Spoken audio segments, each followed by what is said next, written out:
Según yo ya sé ver. Sí se ve.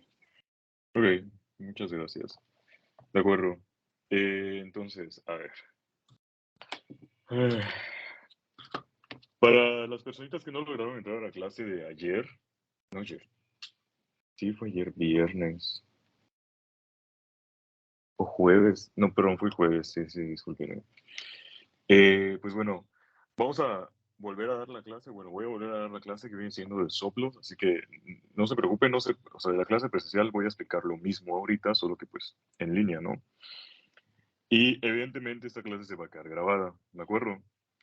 Para que lo voy a subir al canal de YouTube.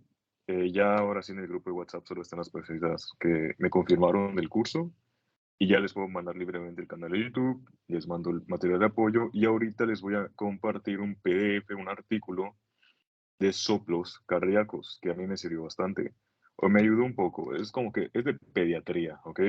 Pero básicamente les voy a explicar bastante bien o les va a complementar la información. Entonces, muy bien. A ver, vamos a comenzar.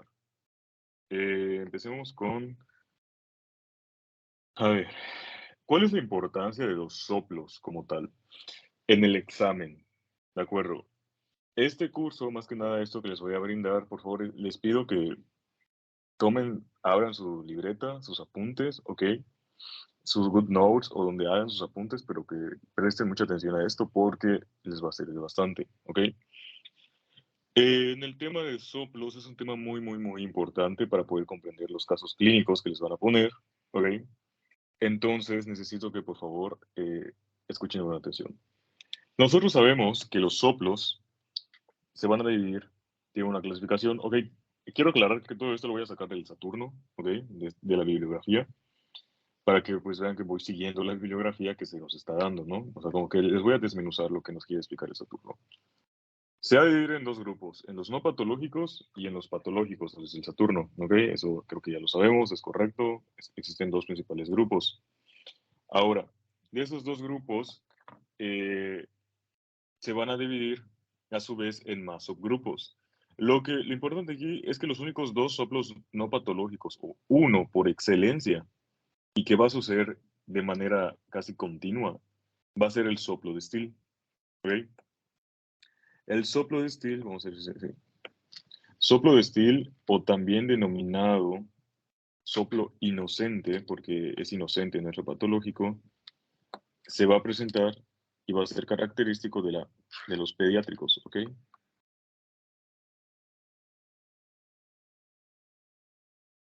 Ok. Este soplo va a ser característico de los pediátricos, ¿de acuerdo? De tal manera que este se va a encontrar en los neonatos, en los niños que tengan menos de 14 años de edad. ¿Ok? Si tiene 15, 16, 18, bueno, tal vez hasta 15 se más o menos pueda sobrepasar, pero si tiene 18 o 20 años, ya no es un soplo de Steele, ya no es inocente, ya debe de haber una patología ahí que debemos de empezar a considerar. ¿Ok? Este soplo lo vimos en pediatría y lo van a ver ustedes cuando estén en pediatría. Es casi por excelencia se va a encontrar. ¿Por qué se va a encontrar en los pediátricos? Porque, si ustedes recuerdan la fisiología hemodinámica, bueno, primero que nada ya deben de saberlo, los soplos se caracterizan por generar un flujo turbulento, ¿ok? Siempre que haya un flujo turbulento en la sangre, genera un soplo, ¿ok? En la sangre a nivel de las valvas, ¿ok? Del corazón, ¿no? De la circulación cardíaca. De tal manera que un soplo se caracteriza porque porque se forma un flujo turbulento. Eso ya lo vimos en fisiología, flujo laminar, flujo turbulento, las características que nos dan un flujo turbulento y un flujo laminar, ¿no? Entonces, si ustedes recuerdan, el Constanzo nos mencionaba, ok, una de las características que nos tiende a aumentar el número de Reynolds, que el número de Reynolds es el determinante de si es flujo laminar o flujo turbulento, es la velocidad, ¿ok? A mayor velocidad de la sangre, mayor tendencia hay que se forme un flujo turbulento. De tal manera que en los pediátricos, en los niños, la velocidad de circulación es mayor. ¿Por qué? Primero porque no tienen la misma viscosidad de la sangre que nosotros, los adultos. Ustedes saben que la viscosidad es otro determinante del flujo, ¿no? Creo que eso ya lo tenemos bien claro. Segundo, La velocidad de circulación es mayor. ¿Por qué? Porque los pediátricos, su corazón late a una frecuencia cardíaca de 120 a 140 latidos por minuto, ¿ok? Eso es fisiológico para ellos, pero es patológico para nosotros. Entonces, sumarle a eso que es un corazón todavía en formación inmaduro, ¿ok? Que pues, se dice que ahora sí que el tejido cardíaco es más elástico, más flexible, por así decirlo. Entonces, sumando todos estos componentes, nos dan el ambiente perfecto para que se forme un flujo turbulento, que va a ser fisiológico, no va a de presentar ninguna alteración, y por eso se da y se presenta en los pediátricos, ¿ok? Por estas características que le acabo de mencionar, que hay un mayor flujo, mayor velocidad del flujo sanguíneo, y la viscosidad igual se ve disminuida como tal. Entonces, este soplo de Steele, como tal, se va a caracterizar porque va a ser sistólico, ¿ok? Sistólico, ¿ok? De tal manera que este soplo sistólico, bueno, si quieren responder, si no, no pasa nada. ¿Dónde creen que se encuentre? ¿En qué válvula? ¿En las semilunares o en las auriculoventriculares? Si es sistólico.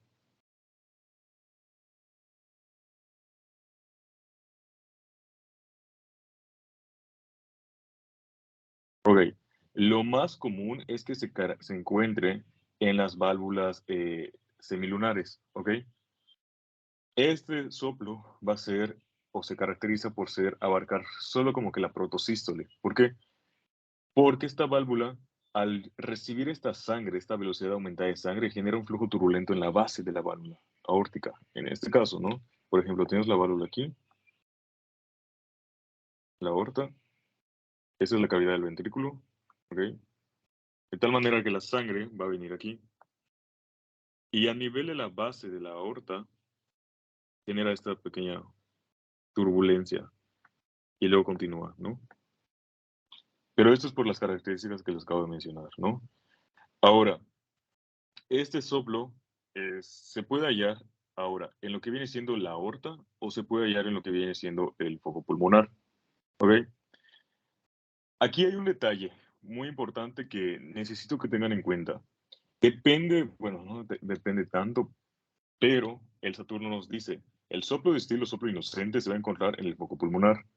Sin embargo, cuando yo vi pediatría, se nos menciona lo contrario, se escucha en el foco aórtico.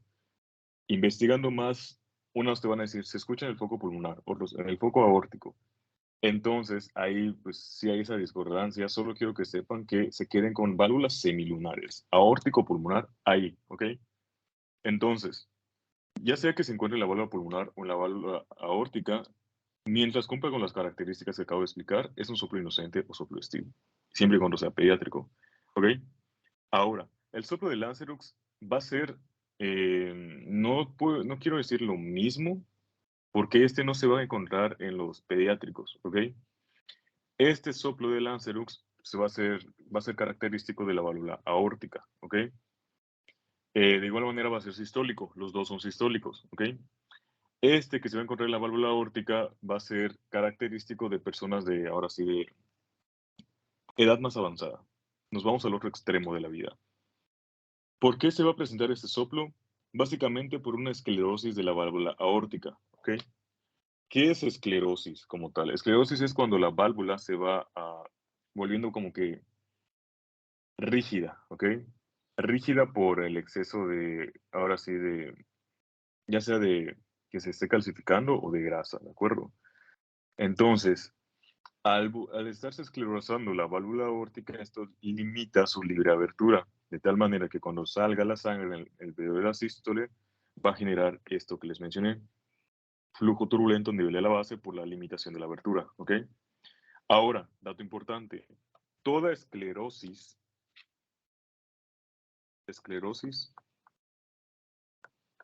va a ser igual, aquí va a haber un chasquido. ¿Por qué? Porque como está rígida la válvula, cuando lo intentes abrir, al momento de abrirse con fuerza por la presión del ventrículo izquierdo, esta va a generar un chasquido de como, como cuando destapas una botella de vino con tanta presión, algo similar, porque hay esclerosis, ¿de acuerdo? Muy bien. Ahora, punto importante, toda válvula calcificada no te va a generar un chasquido de abertura, ¿ok? Porque ya es demasiada la rigidez. Si está calcificada, no te genera chasquido de abertura, ¿ok? Es como que lo punto importante. Entonces, el soplo de Lanzerux se presenta en las personas de tercera edad porque hay una mayor tendencia a que se esclerose su válvula por el estilo de vida, por la grasa que se va acumulando, así como hay un mayor riesgo de aterosclerosis, etcétera, ¿no? Lo mismo, si hay riesgo de aterosclerosis, hay riesgo de esclerosis de la válvula, ¿ok? Por estos ateromas o por estos lípidos que se van pegando al tejido, cosa que no sería común en un niño, ¿ok? Creo que eso es más que evidente, ¿no? Entonces, nos vamos a los extremos. Soplo de estilo inocente, pediátricos, soplo de Lancerux, personas de la tercera edad. Muy bien. Esos son los no patológicos. Ambos son sistólicos, ¿ok? Nos vamos a los patológicos. Los patológicos los dividimos en dos grupos. Sin enfermedad cardíaca estructural y con enfermedad cardíaca estructural. Sin enfermedad cardíaca estructural son parecidos a los no patológicos, a diferencia que aquí sí hay una patología, y se va a presentar en dos tipos, anemia y tirotoxicosis. Tirotoxicosis que es básicamente altos niveles de T4 y T3 en la sangre, donde hay una intoxicación de hormonas tiroideas. ¿Cuál es el motivo? Múltiples motivos pueden causar una intoxicación. Hipertiroidismo, ahora sí que bocio, tiroiditis de Hashimoto, eh, una infección en la glándula tiroides, etcétera, ¿no? Múltiples patologías nos pueden llevar a altos niveles de T3 y T4 y esto genera ahora sí que en la sangre una intoxicación, ¿ok?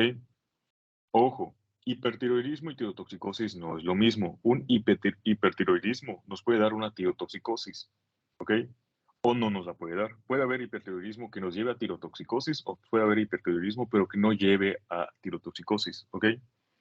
Ahora, si nosotros sabemos la definición de hormonas tiroideas y la fisiología y la fisiopatología, sabemos que las hormonas tiroideas aumentan la frecuencia cardíaca. Entonces, ¿qué pasa en estos pacientes con tirotoxicosis? Es muy común que se presente un soplo por el aumento de la frecuencia cardíaca. Este aumento de la frecuencia cardíaca genera un aumento de la velocidad del flujo sanguíneo y esto genera flujo turbulento a nivel de las bases de las válvulas sigmoideas y las auriculoventriculares. ¿Ok? En cuestión de la anemia al haber bajos niveles de eritrocitos, la viscosidad de la sangre disminuye. Y recuerden que la fisiología nos dice, si disminuyes viscosidad, aumenta velocidad. El número de Reynolds va a aumentar, por lo tanto, si tú disminuyes viscosidad, aumenta velocidad. Al aumentar velocidad, el número de Reynolds aumenta, por lo tanto, aumentas la tendencia al flujo turbulento. ¿Ok? Entonces, no significa que todo paciente con anemia va a tener un soplo, pero se puede presentar. ¿Ok? Porque si no se atiende a tiempo y a lo largo del tiempo, cuando se va formando ese flujo turbulento, puede generar este soplo. Aquí, esto sinceramente no se los van a preguntar, por eso como que no lo estoy explicando muy bien, solo lo estoy comentando, porque solo quiero que sepan en que pacientes con anemia y tirotoxicosis, por la patología, la fisiopatología que les acabo de explicar, es que se puede presentar un soplo, ¿ok? No se los van a preguntar en el examen de que les ponga un paciente con anemia o tirotoxicosis, la verdad es que no, estoy seguro que no, pero quiero que entiendan que también en estos casos puede suceder. Y estos son los dos tipos no patológicos por esta alteración, pero no es una patología propiamente del corazón.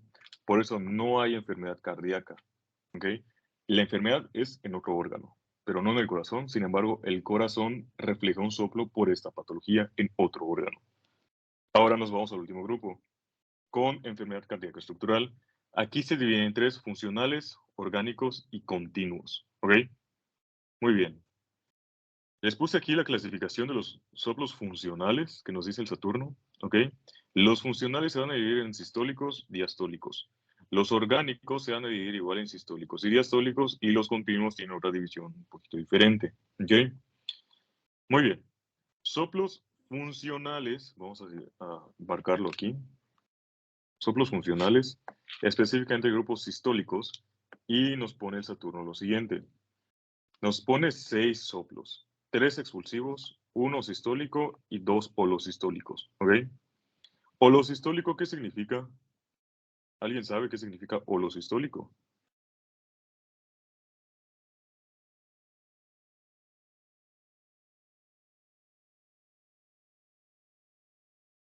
Claudia, ¿sabes qué significa holosistólico? La sístole. Ajá, holosístole, pero en otras palabras, ¿qué significa?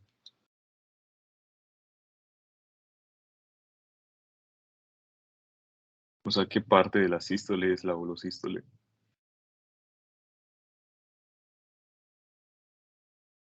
Muy bien, vamos a este esquema. Deben de saber de una vez que tanto la sístole como la diástole lo vamos a dividir en 3 periodos, ¿ok? Aquí tenemos el R1 y aquí R2. Primer ruido cardíaco, segundo ruido cardíaco. Entre el primer y segundo ruido es la sístole. Aquí estaría R1 y este sería la diástole, ¿no? Muy bien. Tanto sístole como diástole siempre en la cardiología se divide en 3 tiempos. Vamos a ponerlo aquí.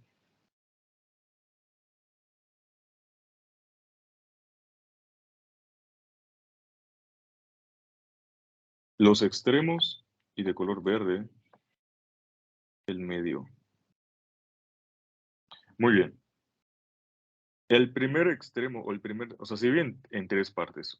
Un tercio, perdón, 2 tercios y 3 tercios de tiempos, ¿ok? Tiempos o volúmenes. El primer tercio de la sístole o de la diástole se va a llamar proto, ¿ok? Protosístole o protodiástole. El segundo tercio o la mayor parte de ese ciclo, ya sea sístole o diástole, se va a llamar mesosístole o mesodiástole. Y el tercio final es telesístole o telediástole. De ahí los volúmenes telesistólico y telediastólico que vimos en fisiología. Es decir, el volumen de sangre al final de la sístole o al final de la diástole. De igual manera, tomando como referencia esos volúmenes, se utilizan los tiempos en la proto, meso o tele, ¿ok? Dependiendo en qué parte del ciclo se encuentre el soplo, tiene su nombre, ¿ok? Entonces, si estos son los 3 principales tiempos, ahora existe un cuarto que es como te dice, oye, pero no solo me abarca la primera fase ni la segunda, sino hasta la tercera, es decir, me abarca todo el periodo de la sístole. Entonces hablamos de un soplo holosistólico, abarca toda la sístole o también llamado pansistólico. Son los dos nombres. Holosistólico o pansistólico es lo mismo, que abarca toda la sístole. Oye, Dani, ¿existe pandiastólico o holodiastólico? La verdad es que no. Solo los sistólicos se clasifican así. Los diastólicos no hay un holodiastólico o pandiastólico. Solo en el caso de la sístole. ¿Ok? Y esto lo hace un poquito más sencillo de entender. Pero lo veremos, ahorita que les explique lo van a ver. Muy bien. De tal manera que les presento aquí este esquema que es un fonocardiograma, un esquema representativo de los fonocardiogramas. Los fonocardiogramas ya no se utilizan, se utilizaban para poder evaluar como que los soplos, ya quedó muy ambiguo eso, realmente no solo se escuchan, pero antes no servían mucho para poder entenderlos, ¿ok? Según cómo se forma el trazo en el fonocardiograma, se clasifican los soplos. Primero aquí tenemos el principio de la sístole y la mitad de la sístole limpia y al final encontramos el trazo, es decir, telesistólico, que abarca el tercio final de la sístole, protosistólico, el tercio inicial, eyectivo o mesosistólico, es que abarca la parte media de la sístole, y en este caso, si se dan cuenta, abarca también el tercio final, por lo tanto, su nombre correcto sería mesotelesistólico, pero se les denomina eyectivos por la forma que tienen, ¿ok? Los eyectivos son característicos de las estenosis, ¿ok? Ahorita lo vamos a ver. Otro nombre que reciben los eyectivos son los expulsivos, ¿ok? O crescendo, decrescendo por la forma de diamante que forma en el fonocardiograma. También ese es otro nombre, soplo en diamante. No sé si lo han escuchado por ahí tiene forma de diamante. Todos estos nombres se basaron en cómo se representaban en los fonocardiogramas, ¿ok? Y de ahí se recibieron los nombres. Se quedaron así, aunque el fonocardiograma ya no se utiliza, pero los nombres siguen utilizándose. ¿Y de dónde vienen los nombres? A partir y a raíz de cómo se representaban en los fonocardiogramas. Entonces, soplo eyectivo, expulsivo en diamante o crescendo, porque crece aquí, decreciendo y baja de nuevo, es característico de las estenosis, ya sea estenosis, no, si realmente estenosis de la válvula aórtica o válvula pulmonar, ¿ok? Recuerden y vean que esta abarca tanto la mesosístole como la telesístole, ¿de acuerdo? Y los pansistólicos u holosistólicos pues abarcan todo el periodo. Nos vamos a la diástole, aquí sístole, diástole. Protodiastólico, el tercio principal, mesodiastólico, el tercio medio, telediastólico, el tercio final, y el último, el continuo. El continuo, lo que caracteriza estos soplos es que abarcan tanto sístole como diástole, ¿ok?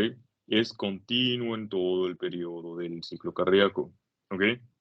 Aquí solo vamos a ver un soplo por excelencia que es continuo y es el único que tienen que saber y que les van a preguntar, inclusive está en pediatría, es el soplo de Gibson, que ahorita lo vamos a ver al final, ¿ok?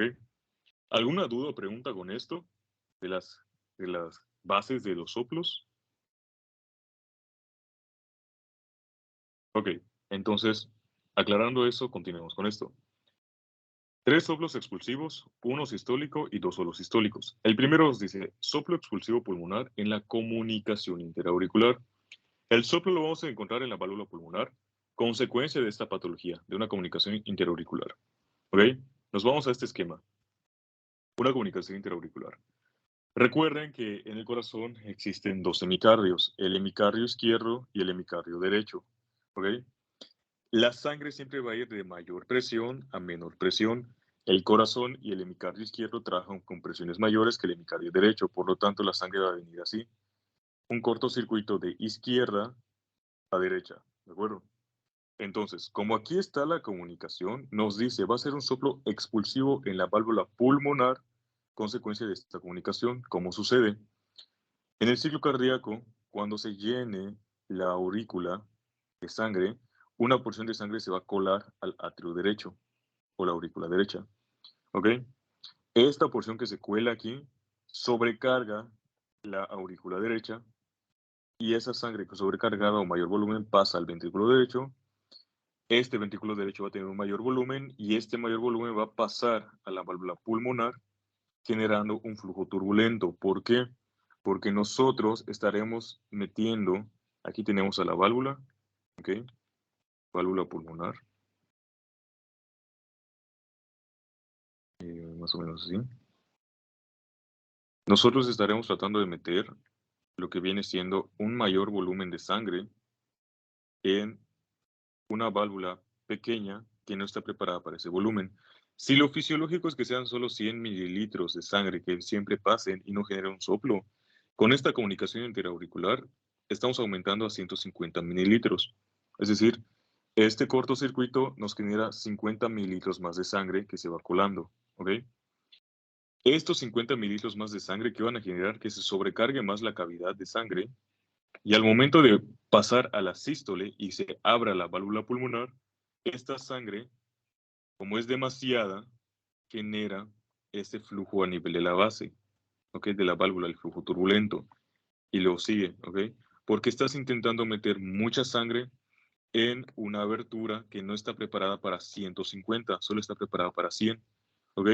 Entonces, al intentar meter todo esto, evidentemente haces que la sangre choque con las paredes de las valvas y al chocar genera este flujo que vemos aquí, flujo turbulento, pero sigue pasando, ¿ok? Ahora, es lógico que como no está preparado el corazón para 150, solo está preparado para 100, pues el volumen telesistólico va también a aumentar, porque va a haber sangre sobrante que va a quedar. No toda la va a poder expulsar, ¿ok? No sé si esto quedó claro.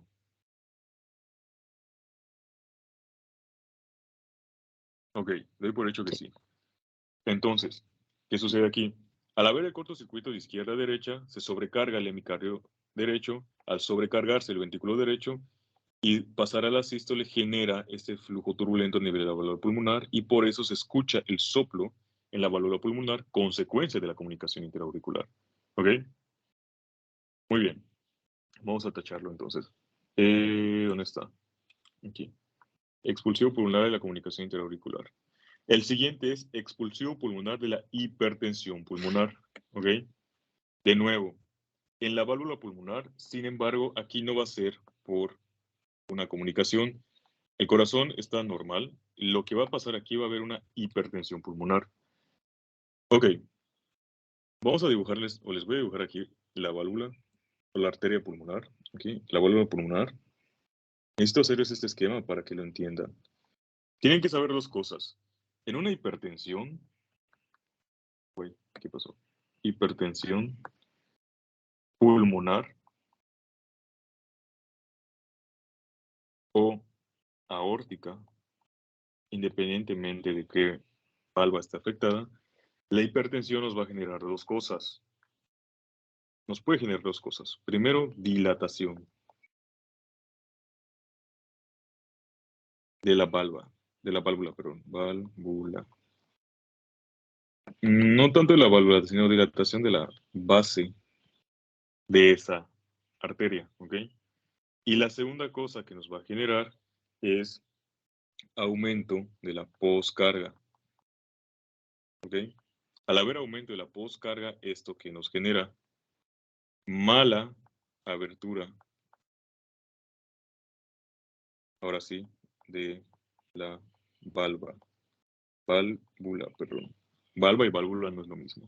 Entonces, sabemos la definición de poscarga, no se las voy a explicar.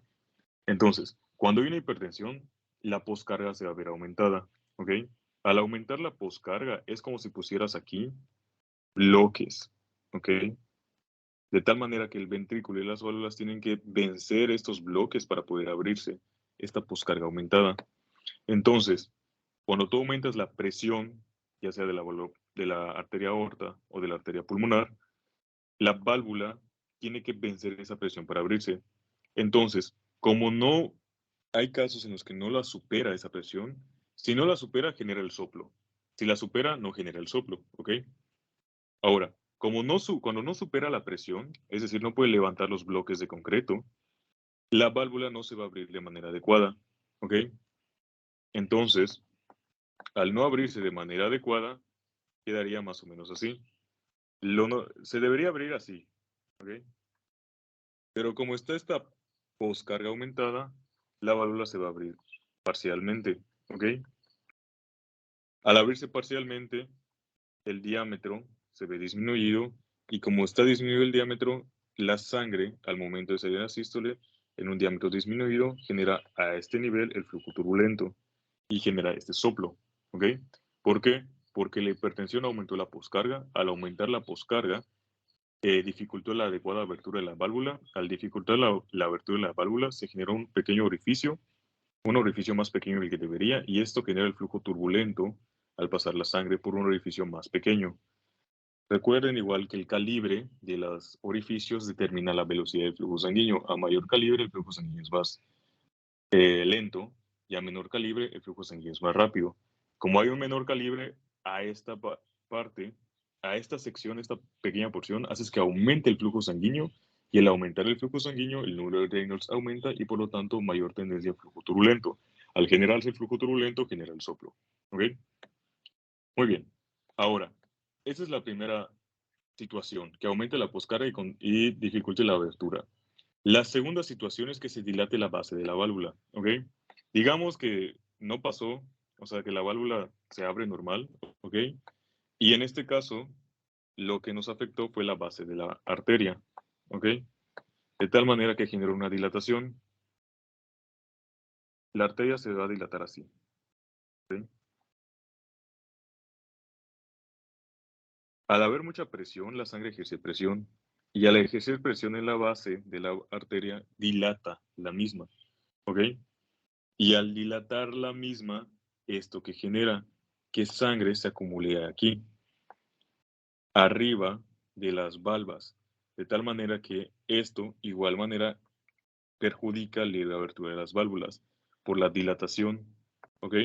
Además de que hubo esta dilatación, puede suceder que dilate igual la válvula, ¿ok? Porque está pegado a las valvas, las paredes de la arteria, y esto genera que como se está dilatando, también como que haga una tracción de las válvulas y vaya como que dilatando la válvula y generando una insuficiencia. También puede suceder eso, pero en este caso la sangre se acumula aquí y dificulta la abertura de la valva, por lo tanto sucede lo mismo, el flujo turbulento. Entonces, en una hipertensión quiero que sepan que en dos cosas van a pasar. O que se puede dilatar la base de esta valva, de esta arteria, perdón, o que al aumentar la poscarga dificulte la buena abertura. ¿Ok? Muy bien. Entonces, Una vez explicado eso, ya podemos subrayar aquí, expulsivo pulmonar de la hipertensión pulmonar. Es decir, al haber esta hipertensión pulmonar, en la válvula pulmonar sucede esto que les acabo de explicar. El tercero es expulsivo pulmonar por dilatación idiopática de la arteria pulmonar, justo igual lo que les acabo de explicar. Al haber esta dilatación en la válvula pulmonar o en la base de la arteria, genera esto que les acabo de explicar, acumulación de sangre, dificulta la buena abertura de las valvas, por lo tanto, genera el flujo turbulento. ¿Ok? Entonces, estos tres soplos expulsivos pulmonares, el expulsivo pulmonar por hipertensión de la arteria pulmonar, ya les expliqué por qué sucede. Por dilatación idiopática, igual, este mecanismo que les acabo de explicar. Entonces, ya sabemos por qué el Constanzo nos dice expulsivo pulmonar en la comunicación interauricular, ya les expliqué por sobrecarga del hemisferio derecho, expulsivo pulmonar de la hipertensión pulmonar y expulsivo pulmonar de la dilatación de la arteria pulmonar. Ya sabemos la fisiopatología de por qué sucede. Finalmente, o bueno, continuando, tenemos al soplo sistólico aórtico en la insuficiencia aórtica grave. Ok, ¿qué sucede en este caso? Soplo sistólico aórtico en una insuficiencia. Voy a dibujar de nuevo. Tenemos aquí a la válvula aórtica, ¿ok? Y aquí tenemos al ventrículo, ¿de acuerdo? Entonces, ¿por qué se produce un soplo sistólico en una insuficiencia aórtica? Básicamente, la insuficiencia nos dice la válvula no se va a cerrar, de tal manera que va a quedar parcialmente abierta en el periodo la, de la diástole, ¿ok? Entonces, la válvula aórtica debe estar cerrada en la diástole y debe estar abierta en la sístole. Cuando llega la diástole y hay una válvula insuficiente, significa que va a estar abierta, de tal manera que sangre va a venir aquí de la válvula mitral y sangre va a regresar de aquí del sistema de la aorta. Esta sangre no debería estar aquí, es decir, es un volumen adicional que estás metiendo. Al sobrecargar el ventrículo izquierdo por este volumen adicional, de nuevo recuerden, lo normal es que sea 100 mililitros, ¿ok? Entonces, al haber esta sobrecarga, vamos a llegar a 150. Entonces, en el periodo de la diástole sobrecargas el ventrículo izquierdo por la insuficiencia aórtica y cuando llega el periodo de la sístole, al haber un mayor volumen de sangre aquí y se contraiga el corazón, este mayor volumen de sangre va a hacer que genere el flujo turbulento al momento de querer salir, ¿ok? Porque estás intentando sacar un gran volumen de sangre a través de una válvula que no está preparada para ese volumen, solo está preparada para 100. Entonces, en la diástole se sobrecargó y cuando llegue la sístole sale todo este volumen y por la alta presión generó el flujo turbulento a nivel de la base y por lo tanto una insuficiencia aórtica te va a generar un soplo sistólico. ¿Por qué? Porque sobrecargas en la diástole de sangre y cuando llegue la sístole se expulsa y genera el flujo turbulento. ¿Ok? Ese es el mecanismo fisiopatológico de por qué se genera un soplo sistólico en una insuficiencia aórtica. Muy bien. El siguiente, ¿qué nos dice? Holosistólico tricuspidio en la valvulopatía mitral y holosistólico mitral en la miocardiopatía dilatada. Ok, vámonos mm, a este esquema. Va a ser un soplo holosistólico tricuspidio. Aquí vamos a escuchar el soplo, pero todo se debe a una valvulopatía mitral. ¿Cómo demonios esta valvulopatía nos genera un soplo en la otra valva? Ahorita lo vamos a ver. Esta valvulopatía mitral hace referencia a una estenosis, quiero que lo sepan. Se estenosa la válvula mitral. ¿Ok? Ojo y escuchen esto. Al estenosarse la válvula mitral, la sangre ya no va a poder salir de manera adecuada al ventrículo. Por lo tanto, va a haber sangre sobrante en la aurícula izquierda. Esta sangre sobrante en la aurícula izquierda, a la larga, va a buscar dónde salir, ¿ok? Porque no puede salir por la válvula mitral porque está estenosada. Entonces va a salir por las venas pulmonares, ¿ok? Al salir por las venas pulmonares, va a regresar al sistema pulmonar y se va a quedar estancada en el sistema pulmonar. Esto nos va a generar dos cosas. La primera, edema pulmonar, por la extravasación de sangre, ¿ok? A nivel del sistema pulmonar.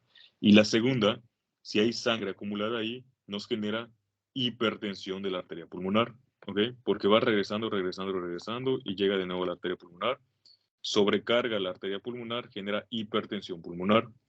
Recuerden que la presión normal de la arteria pulmonar es de 25 milímetros de mercurio.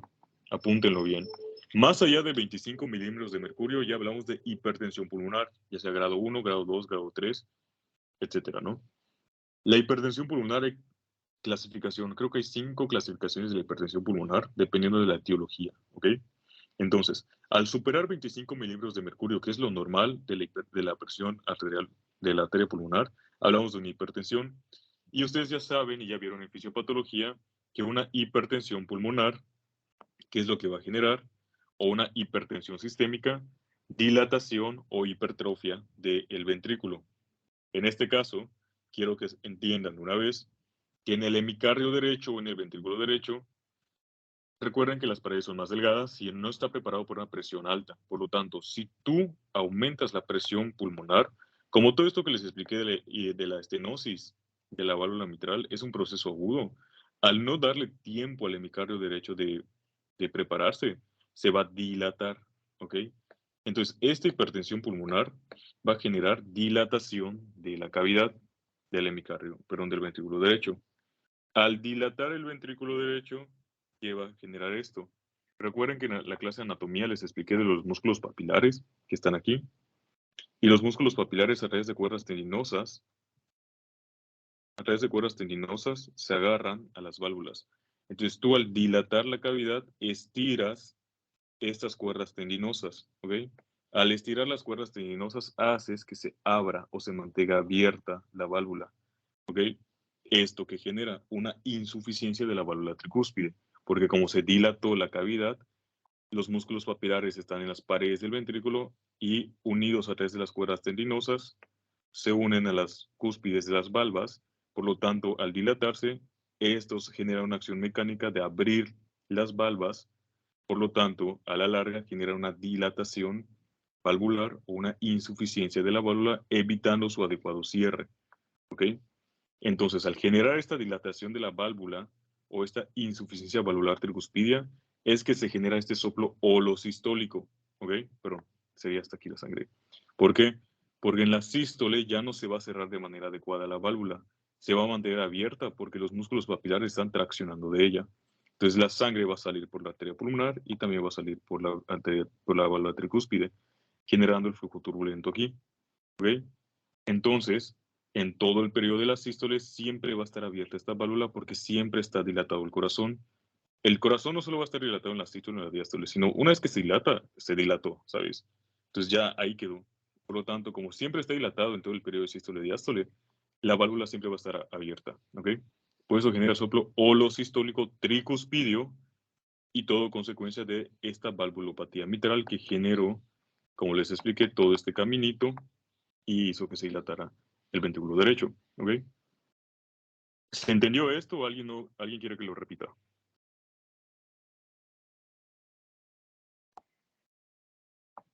Ok, entonces vamos a continuar. Nos dice el último que es un holosistólico mitral en la miocardiopatía dilatada. Es lo mismo que les acabo de explicar. La diferencia es que no va a ser aquí en el valor tricúspide, sino que va a ser en la válvula mitral. Básicamente, una miocardiopatía dilatada es lo que les dije. Nos dice, va a estar dilatado el ventrículo izquierdo y va a haber un soplo tricus mitral porque lo mismo, los músculos papilares están conectados a las valvas de la válvula mitral. Estos traccionan al dilatarse y por lo tanto mantienen abierto la válvula, y tanto en sístole como en diástole generan esta insuficiencia y por lo tanto generan el soplo. Entonces, ¿a qué conclusión llegamos? Por favor, apunten esto y quiero que lo recuerden bien. Toda dilatación ventricular me va a llevar, perdón, me va a llevar a una dilatación valvular a la larga. Puede ser a la larga o a la corta, ¿ok? De manera aguda o crónica, pero siempre va a suceder la dilatación valvular porque los músculos papilares están pegados a las paredes y a través de las cuerdas tendinosas van a traccionar de las válvulas, ¿ok? Entonces, toda dilatación de las válvulas perdón, del ventrículo genera a la larga dilatación de las válvulas y toda dilatación de las válvulas o insuficiencia valvular siempre te genera un soplo. ¿Ok? ¿Dudas o preguntas hasta aquí? ¿Sí o no? Para que continúe. Todo claro. Todo bien. Muy bien. Terminamos con los soplos funcionales sistólicos, que son como que los más pesados, de hecho, de entender. Seguimos con los diastólicos, que los diastólicos se van a dividir en tres: protodiastólicos, mesodiastólicos y telediastólicos. Importante que sepan de una vez, todo soplo mesodiastólico ya no se les denomina soplo, se le denomina retumbo, ¿ok? ¿Esto con qué fin se hizo? De diferenciar los soplos. Ahora sí que no tener que decir soplo sistólico y soplo diastólico, sino los autores o los cardiólogos de la antigua época dijeron, vamos a decir el retumbo de una vez, ¿no? Para que sepamos que desde que digamos retumbo ya sabemos que es un soplo diastólico como tal, no es un soplo sistólico. Entonces en el examen les van a poner retumbos. Así que cuando escuchen retumbo no digan chispas, o dicen la sístole o dicen la diástole. Es automáticamente la diástole, ¿ok? Se hizo como para facilitar la diferenciación, ¿ok? Un retumbo jamás va a ser referencia a un soplo sistólico, siempre va a ser referencia a un soplo diastólico. Muy bien. Entonces tenemos los soplos protodiastólicos o en la protodiástole, que es el soplo, es el escape aórtico en la hipertensión arterial sistémica y el soplo de Graham-Still. El escape aórtico en la hipertensión arterial sistémica, aquí vamos a ver de nuevo, la arteria aorta, ¿ok? Y el ventrículo izquierdo, ¿de acuerdo? Entonces, es la fisiopatología que les enseñé hace un momento. Aquí nos habla de una hipertensión sistémica, por lo tanto, dijimos que aumenta la poscarga, ¿ok? Les dije, hay dos patologías, la hipertensión, ya sea pulmonar o sistémica, nos genera dos cosas en la válvula. La primera, dilatación, y la segunda, aumento de la poscarga con la dificultad de la abertura de la válvula. Por lo tanto, en este caso, en la hipertensión sistémica, al aumentar la poscarga, dificulta la libre abertura de la válvula porque no logra vencer la poscarga a la que está siendo sometida o la presión. Por lo tanto, en vez de que se abra como debería, en vez de que se abra así, totalmente, pues va a quedar parcialmente abierta, más o menos así. Al quedar parcialmente abierta, el flujo choca y genera el flujo turbulento, ¿ok? Entonces, esta hipertensión arterial sistémica generó este soplo porque el aumento de la poscarga dificulta la libre abertura y genera el flujo turbulento. Entonces, eso es en el caso de una hipertensión. Pero aquí nos dice, es un soplo diastólico, es decir, protodiastólico, ¿ok? Entonces, si eso es en el periodo de la sístole, en el periodo de la diástole, ¿qué va a suceder? En este caso, generó esta dilatación de las que les mencioné. Por lo tanto, al generar la dilatación que les mencioné al principio, y espero lo hayan apuntado, la dilatación de la valva generó una ligera insuficiencia valvular. ¿Ok? ¿Por qué? Porque traccionó la base de las valvas. Por lo tanto, esta válvula no se cierra al 100%, sino que se cerró a un 85%. ¿Ok? Digamos que se cerró así, miren. Y dejó un pequeño orificio aquí. No muy grave, sinceramente, no muy grave, pero ahí está ese pequeño orificio. ¿Por qué? Porque al dilatarse la base de la arteria aórtica, como está conectada a través de las valvas, tracciona ligeramente estas. Ligeramente, ¿ok? No es una tracción muy marcada como en el caso del ventrículo, ¿ok? Por eso aquí es ligero. Y como es ligero el orificio, pues, entre comillas, no tan grave, al momento de la diástole, la sangre va a venir y a través de este pequeño orificio un pequeño volumen de sangre va a regresar. Posiblemente como 10 mililitros nada más, o 15 mililitros. Va a ser muy poquito, pero lo suficiente para generar el soplo, ¿ok? El flujo turbulento que se logra escuchar solo en la protodiástole, ¿ok? Cuando debería estar cerrado, se mantiene abierto por esta dilatación de la arteria aorta que que tracciona las valvas y genera una pequeña abertura. Entonces, cuando la sangre llega de la válvula mitral, una pequeña porción va a llegar igual de esta pequeña dilatación que se formó lo suficiente para generar el flujo turbulento, y solo va a ser audible en la protodiástole. ¿Por qué? Porque como es pequeño el flujo que regresa, en la sangre de la válvula mitral, que es mayor, va a atenuar este ruido. Por lo tanto, solo se escuchará en la protodiástole y se deja escuchar. No es que solo esté la abertura en la protodiástole, sino la abertura va a estar en toda la diástole, pero solo se va a escuchar en la protodiástole porque como es pequeña la abertura, el flujo mayor de la válvula mitral atenúa ese ruido, ¿ok? Ahora, debemos de preocuparnos si no solo se escucha en la protodiástole y se escucha en la mesodiástole. ¿Por qué? Porque significa que la abertura es mayor. Por lo tanto, ya no es, ya el flujo de la válvula mitral ya no es suficiente para atenuar el ruido, por lo tanto es mayor y el ruido es más fuerte. Por eso en los chasquidos cardíacos, si ya lo leyeron, nos dice, existen protodiastólicos, mesodiastólicos y telediastólicos igual, y depende de la gravedad. Si es protodiastólico nada más, es ligero, o sea, no es tan grave. Si abarca la mesodiástole o telediástole, ya hablamos de un soplo más grave. Mientras más porción del ciclo diastólico abarque, mayor gravedad es. Y aquí en este caso los soplos ya les explico por qué. Porque mientras más grande sea la abertura, mayor periodo de la diástole va a abarcar. ¿Ok? Y mientras más periodo abarque, más grave es esta patología. Lo mismo con los chasquidos. Si solo abarca protodiástole, ok, no es tan fuerte, o sea, no es tan grave. Si abarca mesodiástole, ya hay que preocuparnos. Si abarca telediástole, es muy grave la situación, ¿ok? Muy bien. Este es en el caso de los soplos diastólicos, en el soplo escape aórtico de la hipertensión arterial sistémica.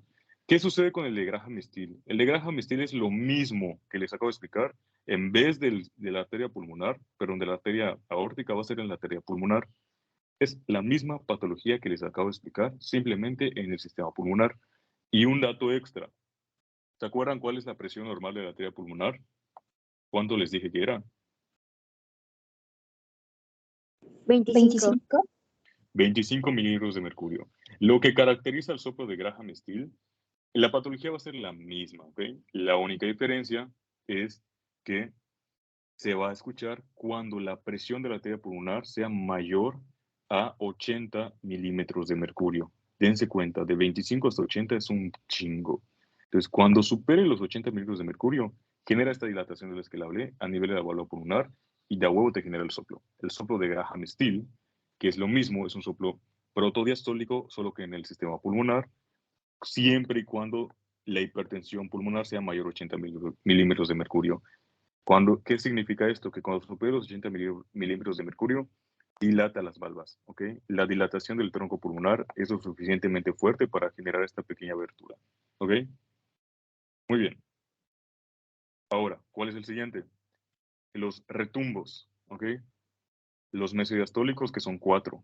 Estos se los van a preguntar. Yo les voy a marcar los que sí o sí es pecado que no se sepan para su examen. Austin Flint, Cary Combs, se los tienen que saber. Estos sistólicos, solo quiero, de estos que les expliqué aquí, solo me interesa que hayan razonado la fisiopatología. Oye, Dani, ¿tengo que saberme todos los nombres de estos? La verdad es que no. Lo que tienes que saberte es entender por qué sucedió, entender la fisiopatología que les acabo de explicar. No tienes que saberte todos los nombres.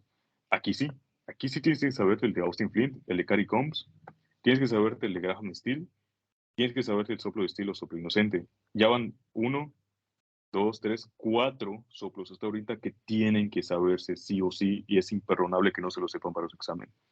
Los demás, con que entiendan la fisiopatología y la razonen, ya están listos, ¿ok? Muy bien.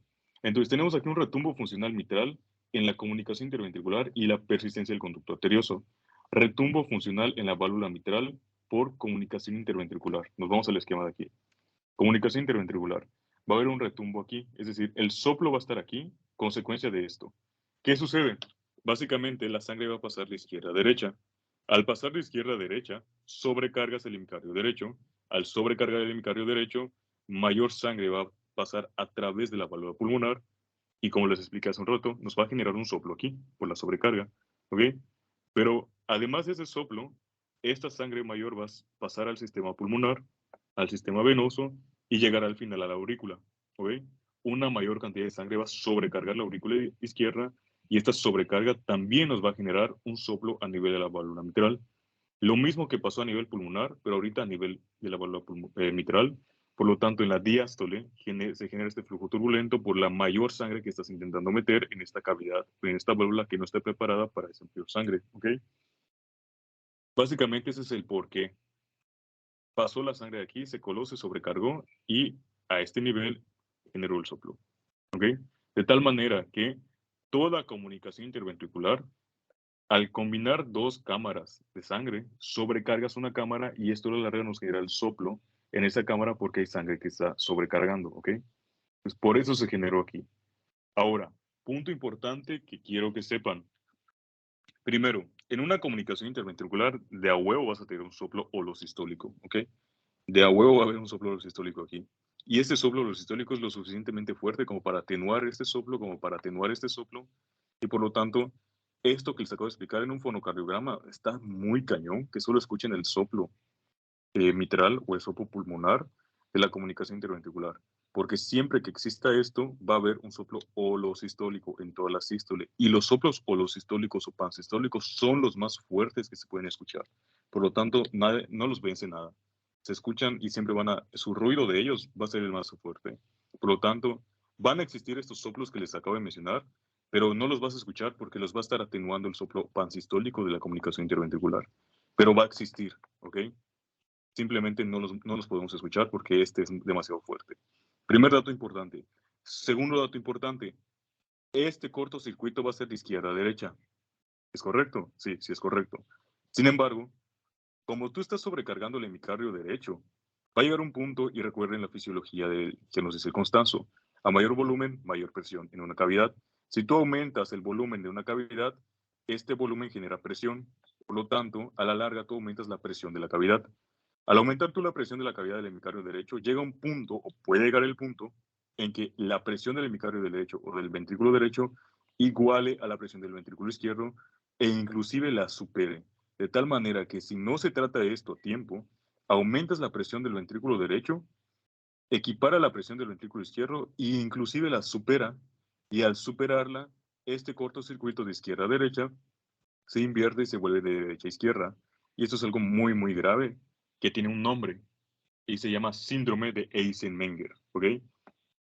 Necesito que lo sepan, no se los van a preguntar en su examen, tal vez no se los pregunten, pero tienen que saberlo, que esto, al final sucede esto. Síndrome, no les aseguro que escriba bien su nombre, pero ustedes búsquenlo. Eisenmenger. Síndrome de Eisenmenger, cuando el cortocircuito de izquierda a derecha se invirtió y se volvió de derecha a izquierda porque se aumentó la presión del ventrículo derecho, ¿ok?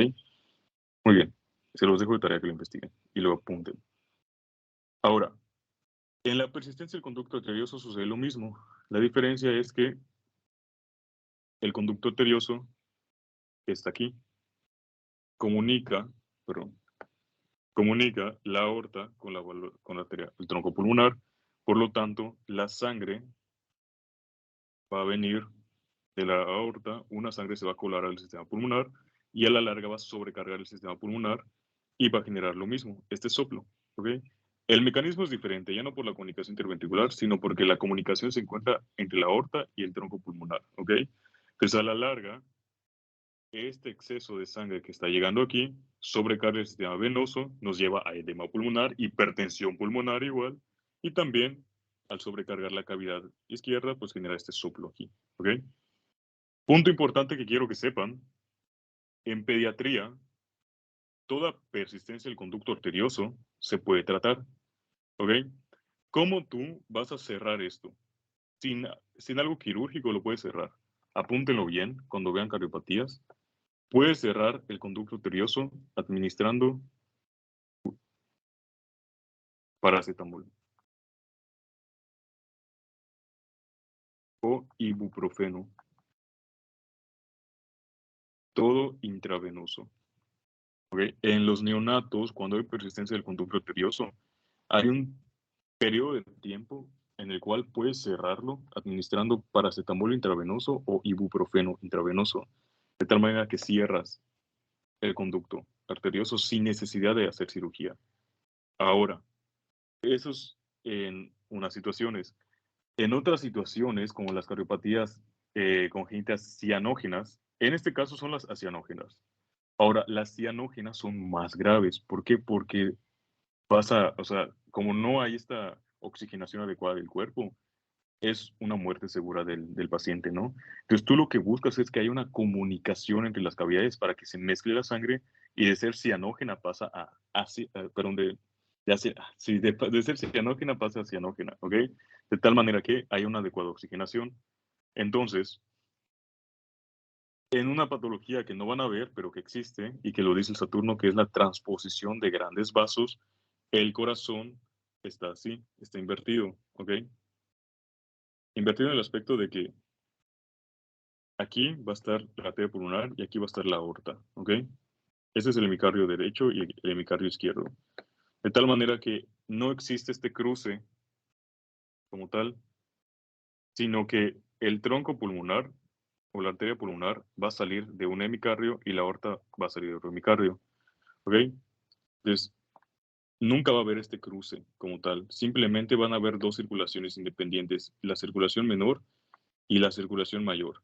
Jamás se va a cruzar la sangre entre estas dos y no se va a mezclar. Por lo tanto, de un lado va a haber sangre oxigenada y del otro sangre no oxigenada, que nunca se va a cruzar y por lo tanto va a ser el mismo círculo, círculo, círculo, de tal manera que el sistema, en la circulación menor siempre va a haber sangre oxigenada, pero en todo el resto del cuerpo va a estar la sangre no oxigenada y nunca se va a mezclar para oxigenar el resto del cuerpo.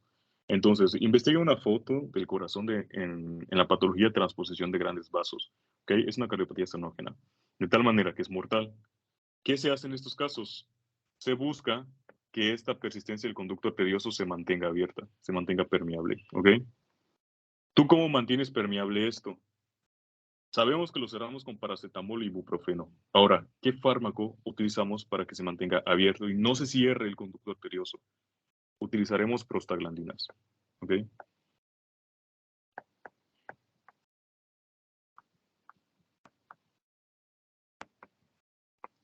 Entonces, en resumen, prostaglandinas ayudan a mantener abierto el conducto arterioso. AINES, o en este caso ibuprofeno y paracetamol intravenoso, hacen que se cierre. ¿Ok? Es como un dato extra que les estoy adelantando. Muy bien. ¿Alguna duda o pregunta hasta aquí?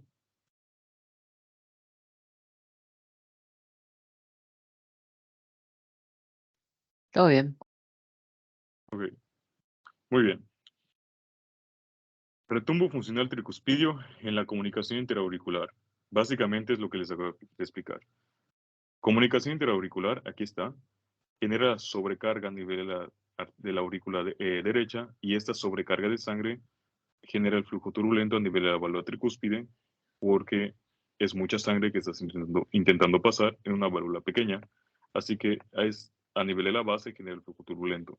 ¿Todo por qué? Por una sobrecarga de sangre por la comunicación interauricular. ¿Okay? Finalmente tenemos el soplo de Austin Flint y el de Cary Combs. El que se preguntó en el examen pasado fue, me parece que el de Cary Combs. Y en mi examen me preguntaron Austin Flint. Y ritmo y Duroche, que ahorita vamos a ver. Austin Flint, ¿qué es lo que nos dice la definición? Básicamente va a ser un soplo por una insuficiencia aórtica. Y el de Cary Combs va a ser un soplo por una fiebre reumática en la válvula mitral. Austin Flint, ¿qué nos dice? Nos va a generar un soplo en la válvula mitral por una insuficiencia aórtica. ¿Ok? ¿Qué sucede aquí? Vamos a dibujar este esquema rapidito. Tenemos aquí la válvula, ok, la aorta, y más o menos como por aquí, dibujo la válvula mitral. ¿Ok? Perdonen el dibujo todo chueco. ¿Ok? Entonces, aquí tenemos el hemicardio izquierdo.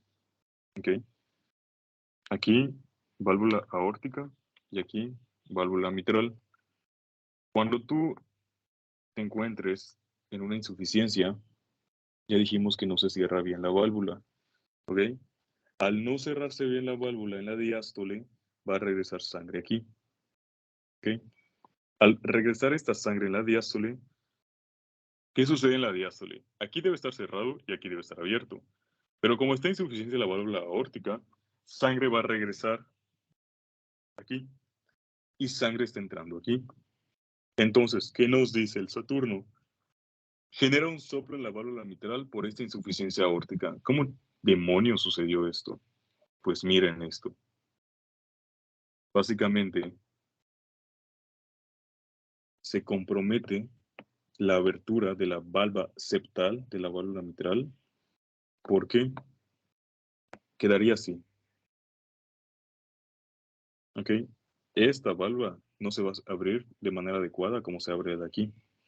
¿Y esto por qué sucede? Porque el flujo de sangre que está regresando presiona o genera una presión a nivel de esta válvula y evita que se abra bien. El flujo de sangre que regresa choca con la válvula septal y compromete su libre abertura, ¿ok?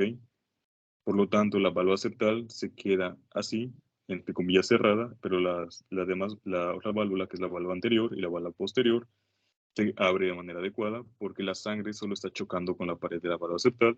Por lo tanto, la abertura de la válvula mitral se ve comprometida, es más pequeña y eso aquí genera el flujo turbulento, ¿ok? Genera el flujo turbulento en la válvula mitral porque se comprometió la abertura de la válvula septal consecuencia del flujo regurgitante que vino, ¿ok? ¿Se entendió esto? Sí. Sí. Muy bien. Esa es la fisiopatología del soplo de Austin Flint, ¿ok? Ahora, el de Gary Combs solo nos dice, sucede en fiebre reumática. Y quiero que sepan, porque les van a preguntar fiebre reumática. Toda fiebre reumática nos puede generar o nos va a generar un soplo. ¿Dónde va a ser ese soplo? A nivel de la válvula mitral. ¿Ok? Aquí. ¿Por qué? Porque la fiebre reumática puede atacar a una válvula y la más común por excelencia, y quiero que lo sepan, la válvula más común que va a ser atacada por la fiebre reumática es la mitral. ¿Cuál le sigue? La que está conectada a ella, la válvula aórtica. Entonces, la principal valvulopatía por fiebre reumática, que viene siendo una valvulopatía, ¿cómo se llama esto? Valvulopatía mitral por fiebre reumática, va a ser esto, ¿ok? Se inflama la válvula mitral, al inflamarse la válvula mitral se compromete su abertura, ¿ok? Entonces, es como si estuviera hinchada, no se abre de manera adecuada y pues simplemente genera el flujo turbulento porque está comprometida su abertura, ¿ok? El flujo turbulento a nivel de la mesodiástole, ¿ok? ¿Por qué? Por esta inflamación de la válvula mitral en la fiebre reumática. Entonces, cuando hay una valvulopatía mitral en una fiebre reumática y se escucha este soplo, es el soplo de Gary Combs, ¿ok? Lo van a ver cuando vean el tema de fiebre reumática, ¿ok? Muy bien. Finalmente tenemos los telediastólicos que se deben a mixoma auricular o un trombo auricular. Un mixoma es un tumor. Y aquí no hay tanta ciencia. La verdad es que pues, es sencillo de entender. Básicamente, al haber un tumor, ok, les voy a dibujar. Bueno, vámonos aquí. Al haber un tumor, imaginen que el tumor está aquí, de color rojo, no negro, mejor negro. El tumor va a estar aquí, es esta bola. Entonces sabemos que en la diástole existen 3 periodos, proto, meso y tele, ¿ok? ¿Alguien se acuerda qué parte de la diástole es la sístole auricular? ¿El primer, segundo o tercer o la parte final de la diástole? La sístole auricular. En la parte final. Exacto. Entonces, la sístole auricular es la contracción de la aurícula y como hay un tumor aquí, pues obviamente cuando se contrae, el tumor va a bajar y va a tapar la válvula mitral. ¿Ok? Cuando se contraiga la aurícula. Por eso es telediastólico al final de la diástole, porque al final de la diástole sucede la sístole auricular y como está este tumor, cuando sucede la sístole auricular y se contraiga la aurícula, el tumor desciende y tapa la válvula mitral y genera este soplo en la telediástole, porque el tumor descendió y tapó una porción de la abertura mitral. ¿Ok? Lo mismo en un trombo. ¿Ok? Si entraron a la clase de anatomía que di, ¿dónde se forma más un trombo? ¿En la orejuela derecha o la orejuela izquierda? En la izquierda. Izquierda. Exactamente. Entonces, un trombo de sangre se forma en la orejuela izquierda, que la orejuela izquierda está conectada con la aurícula. Entonces, el trombo básicamente va a ser lo mismo. Una bola que va a estar aquí y que en cualquier momento se puede desprender. Y si se desprende, se va todo el sistema. ¿Ok? Entonces, recuerden que la orejuela izquierda es por excelencia el lugar de formación de trombos. ¿Qué arritmia ayuda a la formación de trombos en la orejuela izquierda? ¿Quién se acuerda que lo expliqué en la clase de anatomía?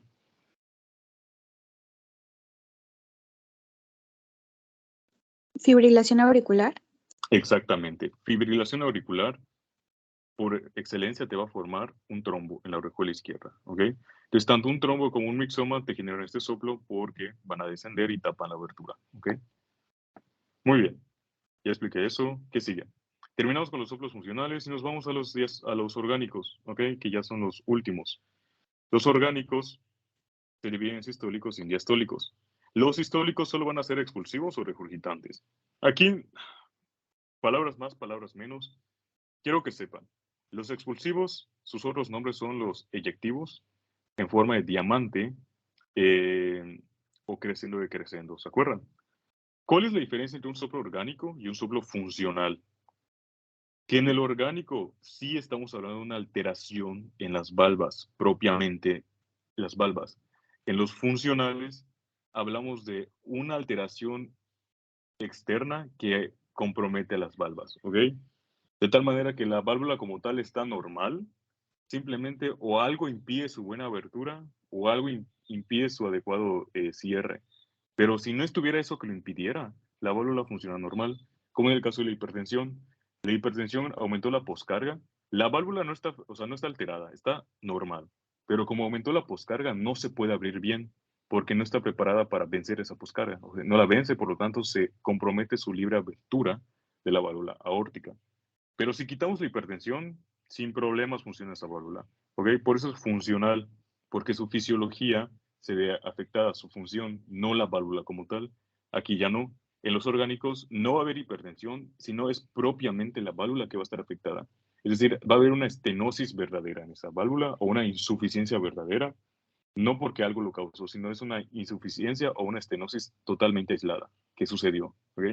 Entonces, en los expulsivos, siempre, siempre, siempre va a ser por excelencia una estenosis. Una estenosis te va a generar un soplo expulsivo, ¿ok? Ya sea estenosis aórtica o estenosis pulmonar, ¿ok? Estamos hablando de la sístole, recuérdenlo bien. En las sístoles solo pueden haber los soplos, o son expulsivos o son regurgitantes. Los expulsivos son por estenosis y los regurgitantes son por insuficiencias, ¿ok? Ya se los expliqué aquí. Cuando tú se encuentras en una estenosis, independientemente de la válvula, ¿ok?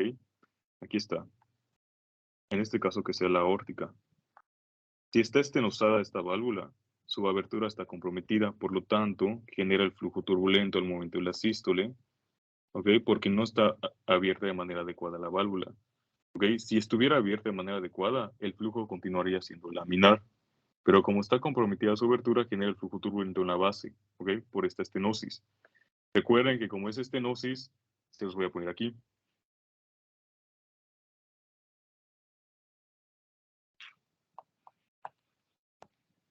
El diámetro de la abertura de la válvula aórtica en una válvula normal y el diámetro de una válvula estenosada. Recuerden la fisiología del flujo como tal, flujo laminar. A mayor diámetro la velocidad es más lenta, el flujo es laminar. A menor diámetro aumentas la velocidad del flujo sanguíneo y por lo tanto aumenta la tendencia a ser flujo turbulento. Entonces, en una estenosis el diámetro es pequeño y por lo tanto genera flujo turbulento y al generar flujo turbulento se traduce en un soplo, ¿ok? Muy bien. Entonces, eso es en las estenosis. Genera el soplo expulsivo, que vendría siendo este. Expulsivo o eyectivo, o en forma de diamante. Ya se los explica al principio. Entonces, ya sea estenosis aórtica o estenosis pulmonar, te va a generar eso. ¿Y por qué una coartación de la aorta? La coartación de la aorta significa que aquí va a venir el ventrículo, ¿ok? La válvula aórtica, y viene todo el callado de la aorta aquí, ¿ok? La coartación hace mención a que va a haber una porción de la aorta, ¿ok? Que va a estar estenosado. Lo normal es que esté así la aorta, pero una coartación va a haber una estenosis de la aorta así, ¿ok? Entonces, aquí en esta porción va a estar estenosada la aorta y cuando venga la sangre aquí, en este punto genera el flujo turbulento, ¿ok? Busquen imágenes de coartación de la aorta y se van a dar cuenta que después del callado aórtico está la estenosis, ¿ok? Esta estenosis puede ser después del callado aórtico, en el callado aórtico o antes del callado aórtico. Lo más común es que sea después del callado aórtico. ¿Okay? Esa es una coartación de la aorta. Por lo tanto, en la sístole se produce este soplo. Pero lo común de los soplos expulsivos es que suceda en las estenosis pulmonares. Si hay una coartación aórtica, también va a haber un soplo, ¿ok? Pero bueno, entonces, los otros sistólicos son los regurgitantes, ¿ok? ¿Cuáles son esos? Son por insuficiencia, ya sea insuficiencia mitral o insuficiencia tricuspidia, ¿ok? Entonces, aquí, ¿qué sucede? No se cierra bien la válvula, ¿ok? Recuerden que en la sístole, y es que aquí necesitan entender el ciclo cardíaco, en la sístole aquí debe estar cerrado y aquí debe estar abierto. En la diástole aquí debe estar cerrado y aquí debe estar abierto, ¿no? Si sucede lo contrario, hay algún problema en eso, entonces va a haber un soplo. Entonces, si en la sístole aquí está abierto y aquí está abierto también, es decir, está esta insuficiencia, genera este soplo regurgitante o soplo holosistólico o pansistólico por la abertura de la válvula mitral, ¿ok? En toda la sístole, ¿ok? Entonces, en la sístole solo puedes escuchar los soplos. O es un soplo expulsivo por estenosis de esta válvula, o es un soplo holosistólico por una abertura de la válvula mitral, ¿ok? Entonces, dependiendo de que esté alterado, recuerda que en la sístole tú debes estar abierto y tú debes estar cerrado. Si en la sístole tú estás cerrado y tú estás cerrado, o sea, aquí en este caso este estenosado, genera un soplo. Si aquí está abierto, pero aquí está abierto igual, genera un soplo, ¿ok? El soplo va a ser diferente dependiendo de que esté afectado. Si aquí está abierto, es un soplo sistólico. Si aquí está estenosado, es un soplo eyectivo expulsivo, ¿ok? Entonces, recuerden que las sístoles son los dos tipos de soplos. Ya sea un soplo expulsivo por una estenosis de la válvula aórtica, o sea un soplo regurgitante, o más que nada holosistólico por una abertura de la válvula mitral, que no debería estar abierto, y por lo tanto la sangre va a regresar aquí y se va a ir por aquí. Y genera este flujo turbulento en toda la sístole. ¿Ok?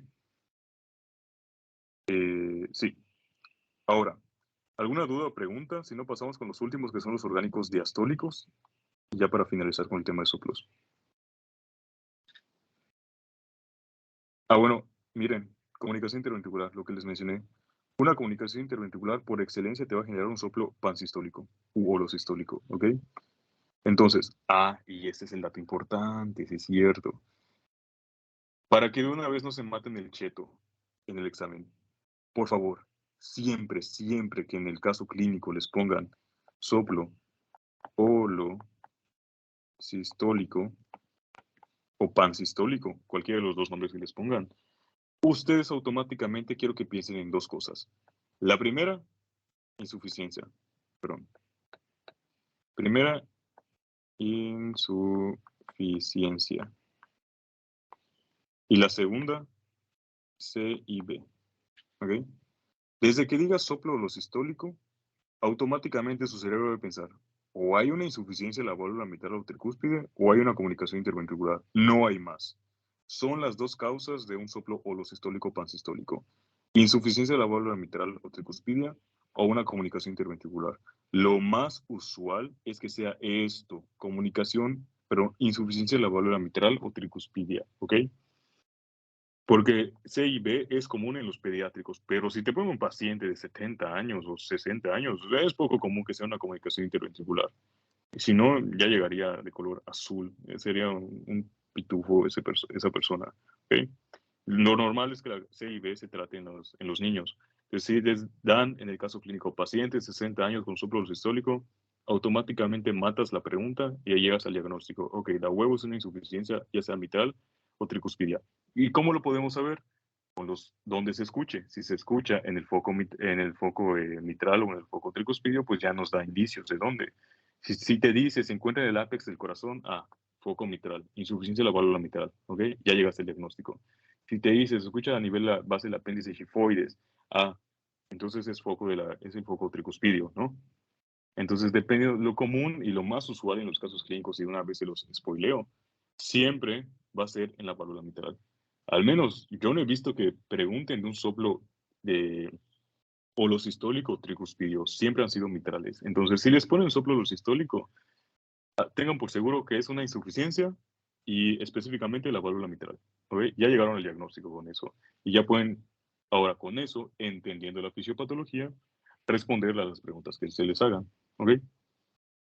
Muy bien. Terminamos con los soplos orgánicos sistólicos y finalizamos con los orgánicos diastólicos. Solo hay protodiastólicos y mesodiastólicos, ¿ok? Recuerden, retumbos es el nombre que se les da. Los protodiastólicos, insuficiencia aórtica o insuficiencia pulmonar, ¿ok? ¿Qué sucede aquí? En la diástole, ¿qué debe suceder? En la diástole tú estás abierta y tú estás cerrada, ¿ok? No debería estar abierto aquí. Si en la diástole tú y tú estás abierto, vas a generar un soplo porque regresa sangre aquí, ¿ok?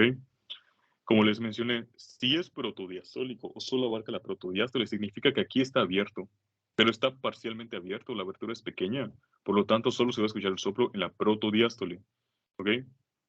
Si se escucha en toda la mesodiástole, probablemente la alteración esté en la valva mitral y no en la aórtica. ¿Por qué? Porque si tú estás estenosada en la diástole, vas a generar este soplo en toda la diástole, porque en toda la diástole va a estar estenosada, es decir, va a ser un soplo mesotelediastólico. ¿Ok? Pero si solo se escucha en la protodiástole, lo más probable es que sea una insuficiencia de la válvula aórtica. ¿Por qué? Porque se escucha el flujo en el primer tercio de la diástole y en el resto de la diástole, pues el flujo de la válvula mitral sana va a atenuar el ruido, lo que les expliqué hace un momento. ¿Ok? Recuerden, en la diástole tú debes estar abierta, tú debes estar cerrada. Tú no deberías estar cerrada y tú no deberías estar abierta en la diástole. Es ciclo cardíaco básico que necesitan dominar para poder razonar bien los soplos, ¿ok? Muy bien. Si hay una estenosis aquí, se genera un soplo mesodiastólico o mesotelediastólico. Si hay una insuficiencia aquí, se genera un soplo protodiastólico, ¿de acuerdo? Porque la sangre va a regresar aquí, ¿ok? En la insuficiencia y en la estenosis aquí, la abertura está comprometida, por lo tanto, genera el flujo turbulento aquí. Muy bien. Entonces, en los soplos orgánicos diastólicos, solo se dividen en dos grupos. O son en la protodiástole, que lo común es que sea la insuficiencia ya sea aórtica o pulmonar, o son mesotelediastólicos por la estenosis. ¿Ok? Y el último que quiero que se sepan es el ritmo de Durotsies. Muy bien.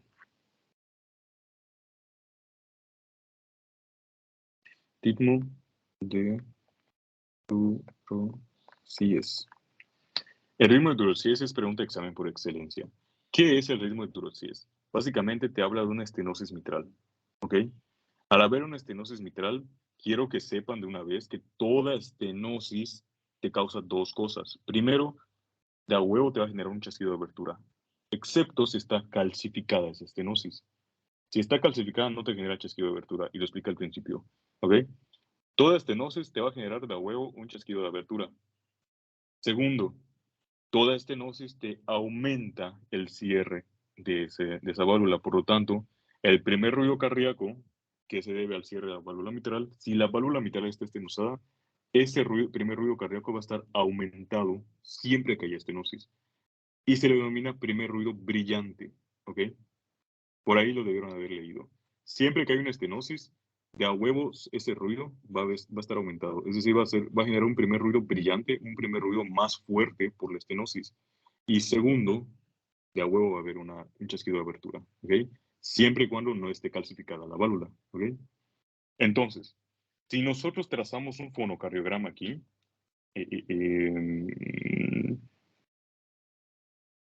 sí, vamos a hacer nosotros nuestro fonocardiograma. Y es lo último, chicos, ya para poder irnos. R1, R2 y toda la diástole. R1 de nuevo. Entonces, el ritmo de Durotsies se va a caracterizar porque aquí va a estar aumentado el primer ruido cardíaco. Entonces, primer punto, un aumento del primer ruido cardíaco o un primer ruido brillante. Segundo punto, la sístole no va a estar afectada, va a estar limpia. Tercera característica, va a haber un desdoblamiento del segundo ruido, ¿ok? Por el chasquido de abertura como tal. Tercera característica, como se generó este chasquido de abertura de la válvula mitral, va a generar este doble ruido aquí, el segundo ruido cardíaco y además el chasquido de abertura, de tal manera que se va a escuchar como que, bueno, no sé si lo escuchen, va a ser como que primer ruido, segundo ruido y chasquido de abertura, algo así. No sé si se escuchó, espero que sí. Entonces va a ser como que 3 ruidos.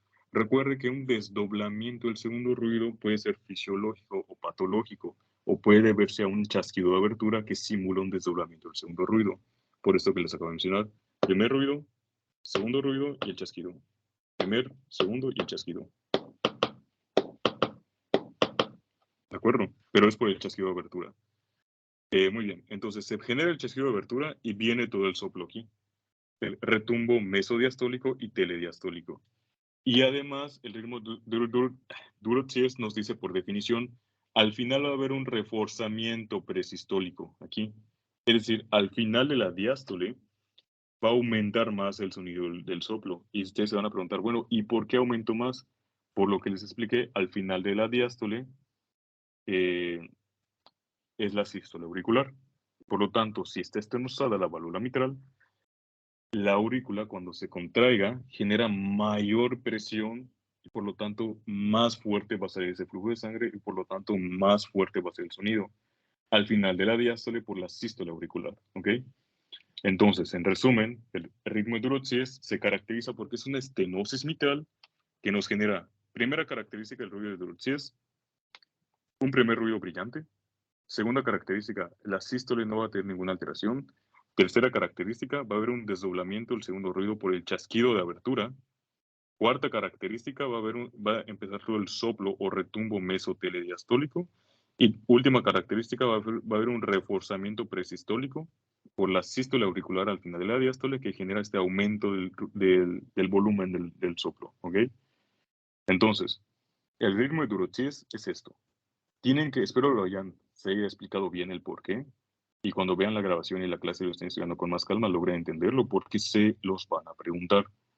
Y como dato adicional, el ritmo de Durotzius no es exclusivo de la válvula mitral, también puede generarse en la válvula tricúspidea, ¿ok? O tricúspide. Sin embargo, lo más usual es que suceda en la válvula mitral, ¿ok? ¿Alguna duda o pregunta con esto? ¿O el ritmo, Oye, ¿este es sinónimo sí. del ritmo de galope o algo? No, ritmo de ¿No? galope es por no, exacto, el ritmo de galope es por una insuficiencia cardíaca, ¿ok? Ah, ok, ok. Además, ok, ¿por qué no podría ser sinónimo? Porque como está este soplo, Ah, ya. cuando tú, Ajá. exacto, en la diástole siempre se va a escuchar el retumbo. Recuerden que el ritmo de galope no hay un retumbo, simplemente hay un tercer ruido. No es lo mismo ruido cardíaco que soplo, ¿ok? Ah, ya me Entonces, acordé, ya. Sí. sí, sí, muy bien. Recuerden que el ritmo de Ok, galope es 3 ruidos cardíacos o más y una frecuencia cardíaca de más de 100 sí, latidos sí, por minuto. sí. Muy bien. ¿Alguna otra duda o pregunta?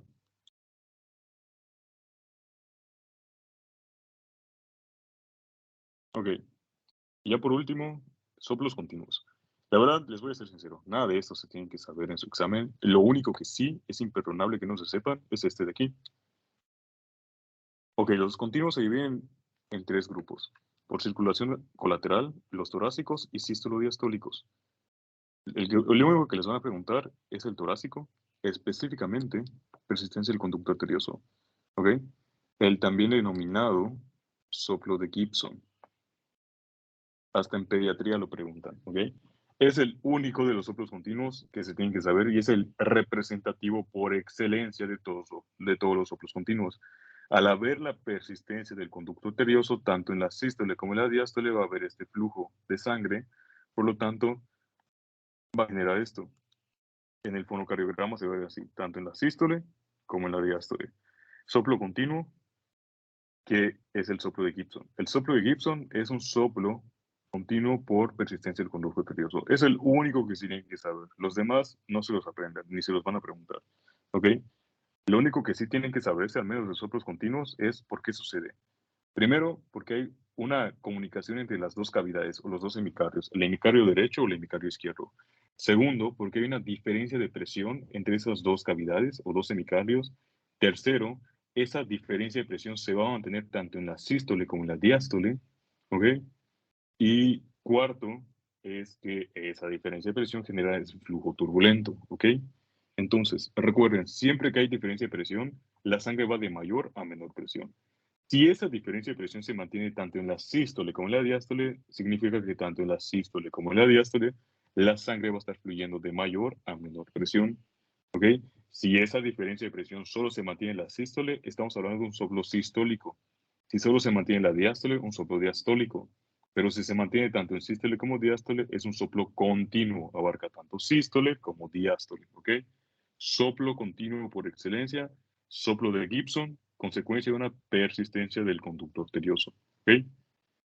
¿Se acuerdan con qué manteníamos abierto un conducto arterioso? ¿Qué medicamento dábamos? Paracetamol y penicilina. Ah, no, ibuprofeno, perdón. No, ¿con qué manteníamos abierto el conducto? Las prostaglandinas. Ándale, perdón. Prostaglandinas. Sí, ¿ok? Y lo manteníamos cerrado con paracetamol o ibuprofeno intravenoso, exactamente. Entonces, ¿en qué patología manteníamos o teníamos que mantener abierto el conducto arterioso para que sobreviva el bebé? ¿Qué cardiopatía les di de ejemplo?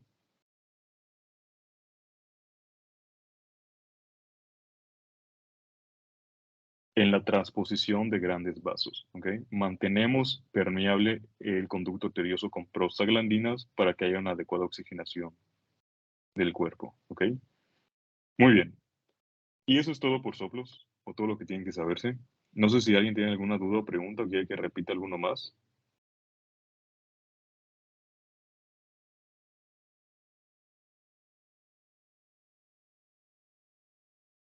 Claudia, ¿todo bien? ¿Sigues ahí?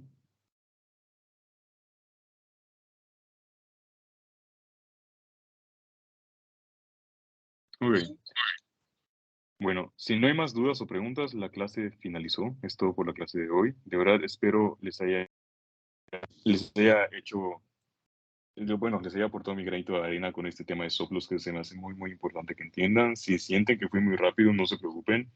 Pueden ver la grabación con calma en sus casas. Voy a subir la clase de todas formas para que pues ya todo el día de hoy la puedan ver, ¿de acuerdo? Y pues nada, voy a tener la grabación.